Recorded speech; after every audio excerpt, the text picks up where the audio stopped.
This video is going to be about Sophia. So Sophia, if you're watching this, then damn man. Na-move on na ba ako sa'yo? I'm still in the process of doing so because I still find myself time to time missing you talaga. Not the romantic aspect or whatever.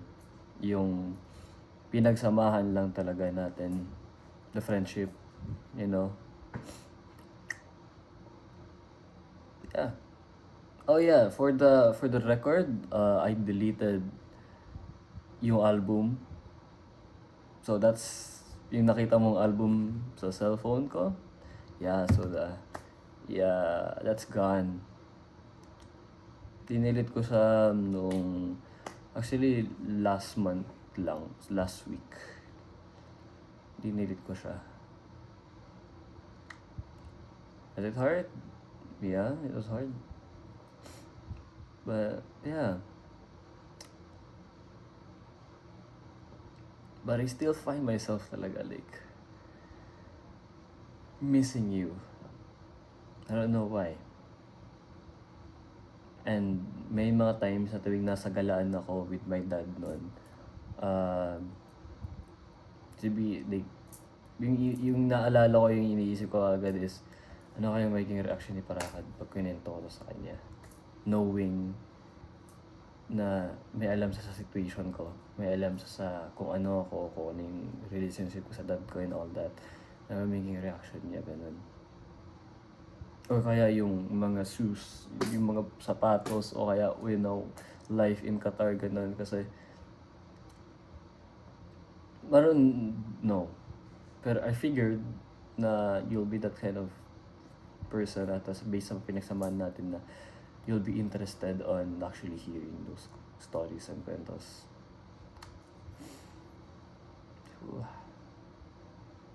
Kamusta ka na? Hopefully you're doing well. Hopefully you're doing well because I'm doing well myself. Kung tatanungin mo ako, I'm doing great. Nakita ko yung dad ko after a couple of years of not actually, I bought books. Orbital by Samantha Harvey. Short book. 75 Qatari riyals for like 186 pages. Worth it? No. Ba't ko binili? Maganda yung cover. Maganda kasi. Like, I judge a book by this. I don't read the plot or it actually nito yung plot idea. Yeah, hindi ko siya binabasa. I bought it because the cover looks good and yeah. And then I bought Albert Camus, The Myth of Sisyphus. I also bought Meet Me by the Lake by an author that I have never heard of. Hindi ko siya kilala. Binili ko na din kasi maganda. Meet Me by the Lake. Tapos yung cover ng book rin na maganda. So, napagastos rin ako sa Qatar. So, I bought a book. I bought this new hat, which is going to be my signature hat. Cap pala. And yung earring, yung isa neto is nandun sa Pilipinas. Naiwan ko sa bahay. So, yan. So, this and then watch na hindi ko pa suot na bago. Yun. And what else? Maganda, like, I look forward on actually buying more cap sa Qatar kasi madaming solid and my hair doesn't look good kasi ganyan lang talaga itsura niya sa loob. Pero if you put a cap on, it looks good. No? Ba't pa ginawa ng video? God damn it! Damn. Pero yeah. Mentally, emotionally, I'm doing fine and I'm doing, all the things na sinabi ko sa iyo that I'll be doing, and I'm in the process of turning into this kind of person that I have told you that I'm gonna turn, few years from now. Sabi ko sa'yo, maging gantong klaseng tao and be that. So, yeah, I'm exactly in the process of doing that.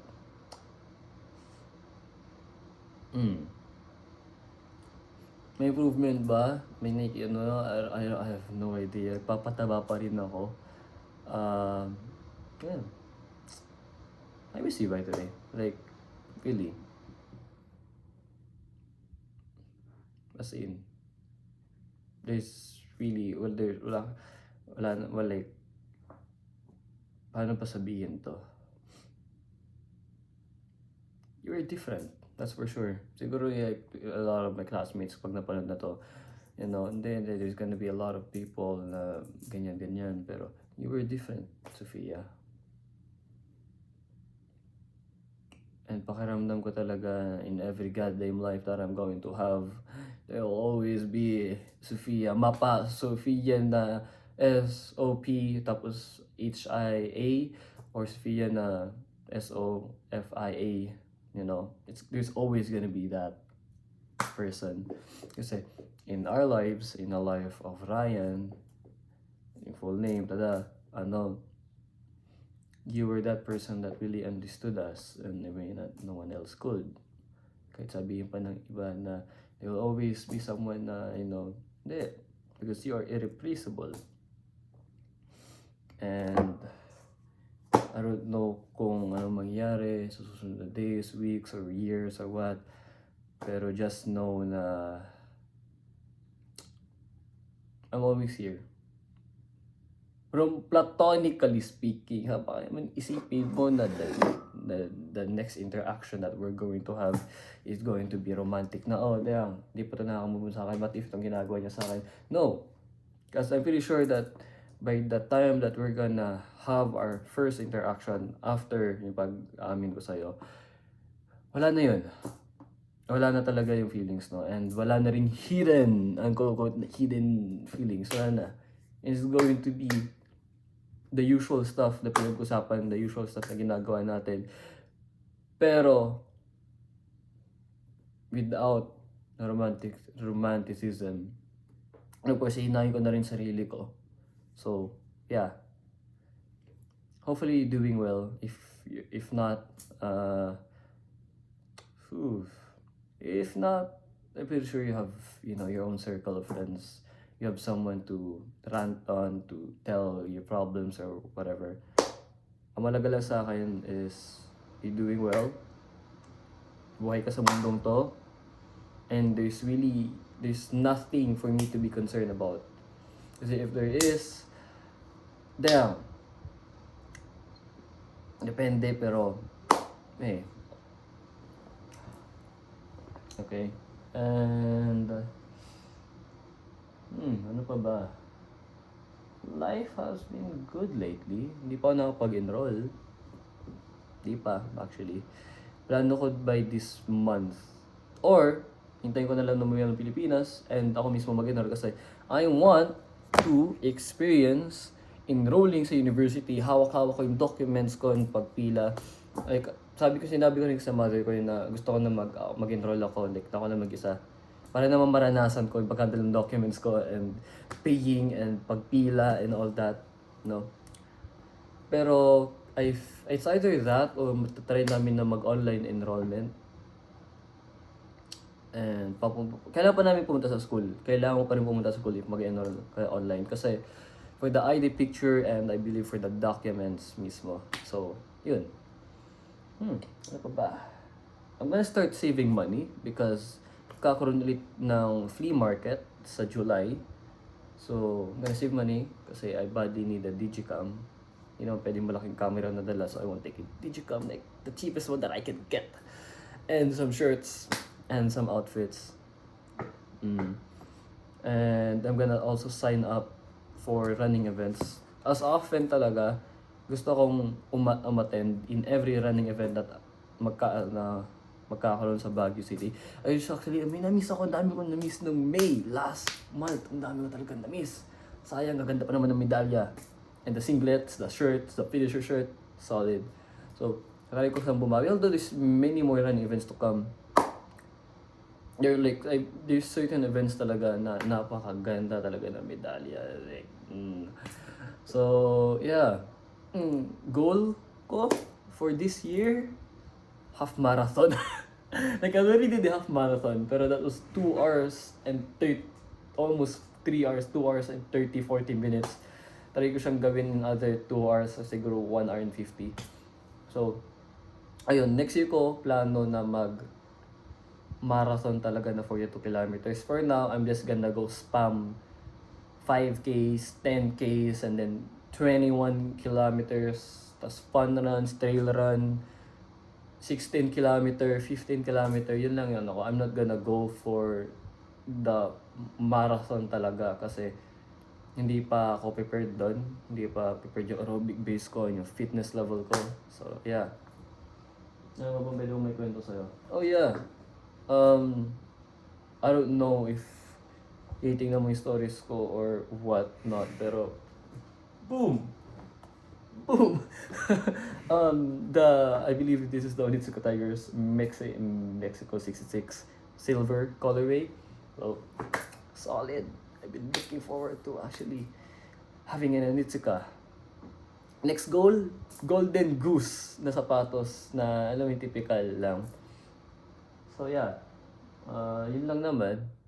Before I end this video, siguro inulit ko na kanina pero hope you're doing well mentally, emotionally. Don't kill yourself. Please, please don't actually kill yourself. If you do find yourself at those moments, I'm sure you have your friends. If not, I'm sure na there's a way for you to contact me kasi I'm always available naman ata. So, yeah. You have a good one. Alagaan mo sarili mo. Always take care of yourself kasi walang mag-aalaga sa ating lahat kundi ang sarili natin. Even though we have our best friends, boyfriends, girlfriends, homies, and all that, by the end of the day, the only thing that, the only person that we have is ourselves. Tayong bahala sa destiny, sa fate, sa atin. Tayo may responsibilidad sa sarili natin. So, like, it's nice to have someone to lean on, to actually share your burdens with, ganun. But there's also that perspective na like, obligated sa ourselves, kahit pero tayo malilin on, there will be a time na mawawala sila, and we have to depend on ourselves. We have to lean our head to ourselves. Go with this stuff. Especially na mag-first year tayo, there's gonna be a lot of